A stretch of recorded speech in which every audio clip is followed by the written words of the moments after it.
Hello, everyone. Thank you all so much for joining me for my talk today. My name is Izzy Lapidus, and I'm going to be telling you all a little bit about my STEM story. All right, so let's get started. Allow me to introduce myself. My name is Izzy. I am 17 years old and from New York City. I am a recent graduate of LaGuardia Arts High School. If that name sounds familiar, you've probably seen it or heard of it because a lot of big stars have graduated from LaGuardia, such as Timothy Chalamet, Nicki Minaj, Jarrell Jerome, Aquafina, the list goes on. I am an incoming freshman at Barnard College of Columbia University. I am super excited to be attending this fall. I have loved all things space ever since I was a little girl, and I now conduct astrophysics research at the American Museum of Natural History in New York City through the Science Research Mentoring Program, which is an internship that I hold at the museum. Outside of my internship, I am the co-founder and CEO of SUPERPOWER, which is a business I started with a couple of my friends dedicated to empowering young girls through STEM. I'm also involved with a variety of different STEM and entrepreneurship-related organizations such as Girl Genius Magazine and Generation She, and I also happen to have 100 digits of pi memorized for no reason. So hit me up if you ever want to know 100 digits of pi. I got you. All right, so what are we chatting about today? Great question. So I'm going to be covering some of the challenges that I've faced as a woman in STEM, what's allowed me to keep going in my world of STEM despite these challenges, how I've stayed hopeful and motivated to pursue my dreams, and lastly, I'll be dropping some college advice and telling you all a little bit about my future plans. All right, so question one, what challenges have I faced as a woman in STEM? So I've definitely faced a couple, but more than 30, but I wanted to touch on these three. So starting off, lack of female mentors. I know every girl in STEM has felt this one. So actually, at age 7, my best friend told me that she wanted to be a marine biologist when she grew up, and I stood there in 2nd grade laughing in her face because I thought that only scientists were just old white guys with white hair and glasses and lab coats looking like Einstein, and the concept of a girl growing up to be a scientist was literally beyond me because I had never seen or heard of any female scientists. Another challenge I faced is definitely the treatment of male counterparts in my STEM classes. I want to touch on my class I took last summer at Harvard, and I took an astronomy class. It was about 50 people in the class. I think about 4, including myself, were girls. And I put my soul into this class, y'all. Like, I sat at the front of the classroom, took beautiful notes, always raising my hand, very much in it. And right before the midterm, I had made a beautiful study guide. And all of a sudden, I had all of the boys in my class gathered around me, begging me to help them study. And I was working with one boy in particular. And I really, this kid literally probably would have failed if I hadn't worked with him. And this kid ends up getting a 100 on the test. And I get a 98. And that could have just been that. But no, he says to me, well, you know that I'm smarter than you. And I was literally dumbfounded. I had never had a boy put me down like that before, and especially equate my intelligence with a number, which wasn't even bad. It was a freaking 98. But it was definitely in this moment that I realized, okay, I am going to have to get used to this behavior, and that I'm probably gonna get treated differently because I'm a woman in a lot of my STEM classes, and that unfortunately this type of behavior by boys in these STEM classes is not all that uncommon. Another point I wanted to touch on was lack of support in school. I'm talking particularly in middle school. So I got into advanced math in 7th grade. And this was the first the first STEM class I ever really struggled with. And I actually failed the first test of the year. And I was like, okay, this is going to be hard. I'm going to need a math tutor. So I get a math tutor, and I work the entire year, and I get my grades up. I end up doing decent, nothing amazing, but, I definitely improved. Yet my math teacher calls me out of the room at the end of class one day, towards the end of the year, and basically suggests that I drop out of advanced math and I go back to regular math for 8th grade. And I was pretty heartbroken. The fact that he focused on numbers and how, how I matched up to other students grade-wise rather than on how hard I had worked and all of the effort and passion I clearly had for math, broke my heart. And to top it off, cherry on the top, a couple days later, I find out that I actually failed the test to get into advanced science at my school. So all of a sudden, 12-year-old me is like, hold up, maybe STEM is not for me because clearly I'm not doing well in my classes. And I was having a moment.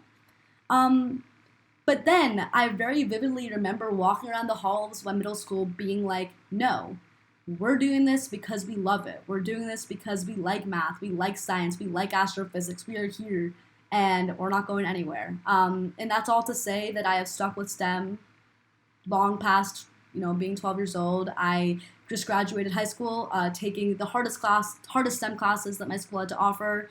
I just finished taking AP Calculus BC and AP Physics. I got a 5 on the AP Calculus AB exam junior year. So this is all to say that numbers do not mean anything and that numbers will never ever define your worth in STEM classes. And this brings me to my next question. What inspires me to continue to pursue STEM despite these challenges? Easy. My passion. As I said, I've loved STEM ever since I was a little girl. I've been mesmerized by the cosmos truly since I was 8. And that has always been so much stronger and so much more important than anything a number or a test grade could say about my ability to do STEM. And I ultimately believe that STEM is a superpower. I mean, the world that we live in today truly would not exist without STEM. And I think that it is so important that every girl conceptualizes from a young age that she has these superpowers invested in her already, and that she has the power to stick it out when it feels like her teachers are telling her no to pursuing STEM, and that she might even have the power to solve the world's most complicated math equation or invent the next big thing, and that no failing grade on a 7th grade earth science test could ever compare to these superpowers. Question 3. How do I stay hopeful and motivated to continue to pursue my dreams? I've broken it down like this. Involvement. Doing the work today. Saying, you know what, I don't need to wait for the world to tell me now is the time to be an astrophysicist. That I already have the ability to get involved with the astrophysics community today. That I already have the ability to get involved with STEM today. That's impassioned me to join STEM organizations, to go out and get an internship. Number 2, impact. Believing in my mission wholeheartedly. I believe that STEM is a superpower. I believe that it is through STEM that young women can change the freaking world. And I'm willing to fight my whole life to see the outcome that I want to see. And 3, inspiration. I am telling you, I am literally constantly inspired by the world around me. I'm always looking for inspiration. I mean, I'm even inspired by my Peloton instructors, for my workout class in the morning. I'm inspired by my friends who are out there on the streets protesting the anti-blackness that has existed in America for 400 years. There is so much inspiration that is around us if we just open our eyes, that feeds into us, that feeds into our own journeys, and that definitely feeds into mine. All right, so to close things out, I wanted to drop some college advice and tell you guys a little bit about my future plans. All right, so college app advice. Number 1, set those freaking priorities. I want you to figure out which school or schools you're most drawn to and get those applications done first. For me, I had a school that I applied early to, so I made sure to get that application done first. Number 2, be disciplined. This one's gonna save you. You have to set specific deadlines and goals for yourself. This is your process. It's not your big sisters, it's not your parents, it's not your college tutor or counselor, whatever it's called. This is you. So that means that you need to go out of your way to set deadlines and goals for yourself so that you're able to do the shit like it's easy. Okay, 3, stick to a schedule. This one is really, really, really important. But the college process, there is going to be a lot going on. You're going to feel all over the place. That's okay. That is normal. But what you want to do to really get everything done is to set aside specific parts of your day just to focus on college apps. right? And to really prioritize college apps when it's time to do that, but also make sure you have time to focus on school, right? That's ultimately more important anyway. And your extracurriculars, and of course, put in time to relax. You will go crazy if all you're doing is working for these next few months. So you know yourself better than anyone else. You know when you work best. You know when, those prime hours are, because I know y'all have some, because I definitely do. And find those times. Let those times be the times when you put your heart into these college applications. But when it's not college application time, I really hope you're not even thinking about them. College, not a thing, doesn't exist. We're not going to talk about it if it's not the time to do so. In my future, ooh, look at that animation. I don't know.